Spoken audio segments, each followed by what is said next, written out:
हे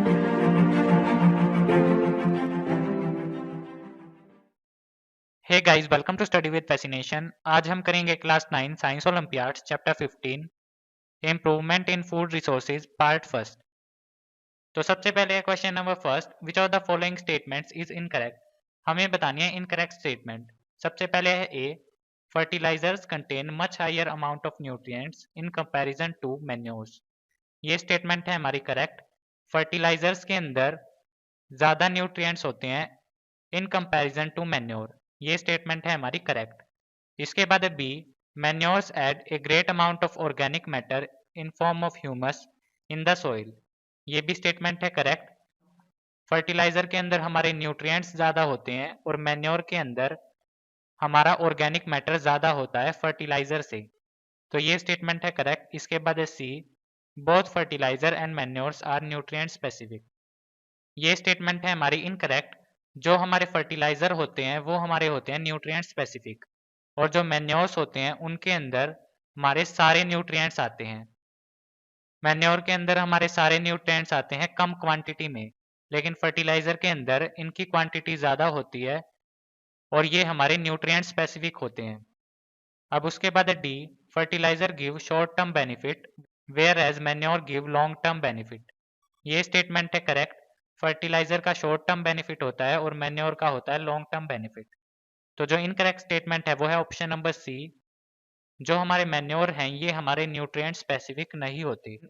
तो जो incorrect statement है वो है ऑप्शन नंबर सी। तो जो करेक्ट आंसर है वो है option number C. Next is question number 2, which of the following conditions will give the most benefit to the farmers. हमें वो कंडीशन बतानी है जो कि मोस्ट बेनिफिट करेंगी फार्मर्स को। सबसे पहले है A, use of high quality seeds. जो हमारे सीड्स हैं उनकी क्वालिटी होगी हाई। हम यूज करेंगे फर्टिलाइजर, लेकिन हम इरिगेशन का यूज नहीं करेंगे, तो इससे हमारा मोस्ट बेनिफिट नहीं होगा, क्योंकि इरिगेशन ना करने से सीड्स यूज करने का कोई फायदा नहीं होगा। अब इसके बाद है B, use of high quality seeds, irrigation, use of fertilisers and crop protection measures.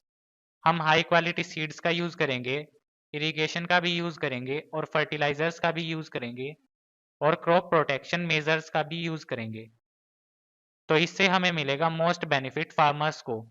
तो ये स्टेटमेंट हमारी करेक्ट हो सकती है। इसके बाद है सी, हम ऑर्डिनरी सीड्स का यूज करेंगे, इरिगेशन करेंगे और यूज ऑफ फर्टिलाइजर करेंगे, तो इससे हमारा मोस्ट बेनिफिट नहीं होगा क्योंकि हमने यूज किए हैं ऑर्डिनरी सीड्स। अब उसके बाद है डी, हाई क्वालिटी सीड्स का यूज करेंगे, इरिगेशन का यूज करेंगे और केमिकल फर्टिलाइजर का एक्सेसिव यूज करेंगे, तो इससे हमें मोस्ट बेनिफिट नहीं होगा क्योंकि हम फर्टिलाइजर का एक्सेसिव यूज करते हैं। तो जो करेक्ट ऑप्शन है वो है option number B. Next question number 3, blue revolution refers to the drastic increase in the production of dash. जो हमारी ब्लू रिवॉल्यूशन है वो हमारी ड्रास्टिक इंक्रीज है किसके प्रोडक्शन में। तो इसका जो आंसर है वो है ऑप्शन नंबर टी। जो हमारा फिश का प्रोडक्शन है उसके अंदर एक ड्रास्टिक इंक्रीज आया है और उसको हमने कहा है ब्लू रिवॉल्यूशन। तो जो आंसर है वो है ऑप्शन नंबर डी। जो हमारे मिल्क की प्रोडक्शन में इंक्रीज है उसको हमने कहा है वाइट रिवॉल्यूशन, और जो सीरियल्स का ड्रास्टिक इंक्रीज है उसको हमने कहा है ग्रीन रिवॉल्यूशन, और जो फिश का रिवॉल्यूशन है उसका नाम है ब्लू रिवॉल्यूशन। तो जो आंसर है वो है option number D. Next is question number 4, the poultry birds groomed for obtaining meat is called dash while that groomed for obtaining eggs is called dash। जो हमारे पोल्ट्री बर्ड्स जिनको हम breed करते हैं मीट ऑब्टेन करने के लिए उनको हम डैश बोलते हैं, और जिनको हम ब्रीड करते हैं एग्स ऑब्टेन करने के लिए उनको हम डैश बोलते हैं। तो मीट ऑब्टेन करने के लिए जो हमारे पोल्ट्री बर्ड्स होते हैं उनको हम कहते हैं ब्रॉयलर, और एग्स ऑब्टेन करने के लिए जो पोल्ट्री बर्ड्स होते हैं उनको हम कहते हैं लेयर। इसके अलावा ब्रॉयलर और लेयर इनके बीच में एक और डिफरेंस होता है। जो हमारे लेयर्स होते हैं इनकी जो डाइट होती है वो हमारी होती है कैलकुलेटेड, यानी कि उसमें सारे न्यूट्रिएंट्स होते हैं, और जो ब्रॉयलर है इनकी जो डाइट होती है उसके अंदर प्रोटीन, विटामिन ए और के, इनका अमाउंट हमारा हाई होता है, क्योंकि जो ब्रॉयलर है इनका हमको यूज करना है मीट ऑब्टेन करने के लिए।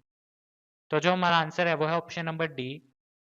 फर्स्ट है हमारा ब्रॉयलर और सेकंड है हमारा लेयर। तो जो आंसर है वो है option number D. Next is question number 5, select the correct match. हमें बताना है करेक्ट मैच। सबसे पहले है फर्स्ट, इस क्वेश्चन में हमें दिए गए हैं अफेक्टेड ऑर्गेनिज्म, उनकी डिजीज और वो किसकी वजह से होती हैं। तो सबसे पहले है कैटल। कैटल के अंदर होता है एंथ्रेक्स डिजीज और ये हमारी होती है बैक्टीरिया के कारण।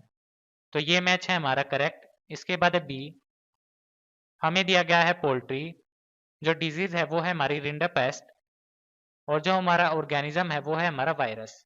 तो ये हमारा इनकरेक्ट मैच है। जो हमारी डिजीज है रिंडरपेस्ट, ये हमारी होती है कैटल के अंदर, ना कि पोल्ट्री के अंदर।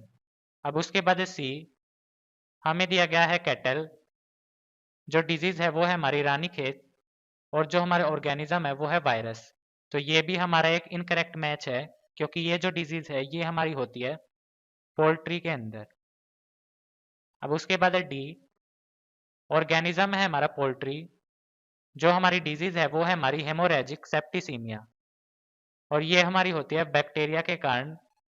तो ये भी हमारा एक इनकरेक्ट मैच है, क्योंकि ये डिजीज हमारी होती है कैटल के अंदर, ना कि पोल्ट्री के अंदर। तो जो करेक्ट मैच है वो है ऑप्शन नंबर ए। तो जो हमारा आंसर है वो है ऑप्शन नंबर ए।